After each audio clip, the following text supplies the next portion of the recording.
Ah, Magandang umaga ho sa inyong lahat.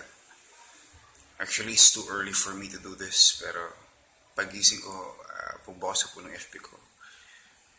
Kasi nakikibalita ho ako, pinapanood ko po yung abot sa EDSA.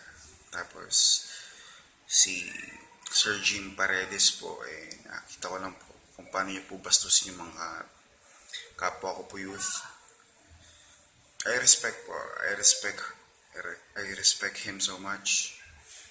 Actually, kung opinion na po yun, wala naman po akong problema ron. Pero ang problema ko po is kung paano ho niya ipinahiya yung mga tao. Especially kaming mga youth. Actually, I'm not there, pero as a youth, medyo hindi ko lang po tanggap. Siguro, Sir Jim, let's say na wala ho kaming experience tulad po ng experience nyo. Wala ho kaming enough na alam pa about dyan sa politics. Pero whatever happens po, di ba, meron naman po tayong tinatawag na respeto. Kumbaga, we respect your opinion, our opinions. Tapos, so, sana po, actually, we're not demanding, pero moral lang po, sa ethics lang po, di ba?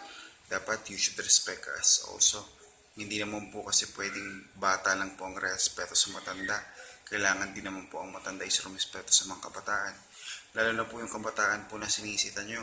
What if someday sila ay maging politicians din? Someday, maging teachers din po sila. I'm not against po if your opinion is, if what you believe is si Duterte is ganito, si Duterte ganyan. You have all the rights to say it. Pero to say it like, duwag ka, tumingin ka sa akin. Look at me, duwag ka. It's unfair po. It's really unfair. Alam ko kahit ako siguro, I can look at you directly, sir. I can say na, yep, I believe in Duterte. Pero for you to ask me everything why, I could answer you some. Pero yung main reason why, it's really hard. Not because wala kaming masabi, but because you are intimidating us. We're too young. We're too young. Out of respect, sir, I will thank you na dahil dito lalo yung binuksan yung isip at puso ng mga kabataan bakit kailangan namin maniwala kay Duterte. Because if ang papaniwalaan namin is people like,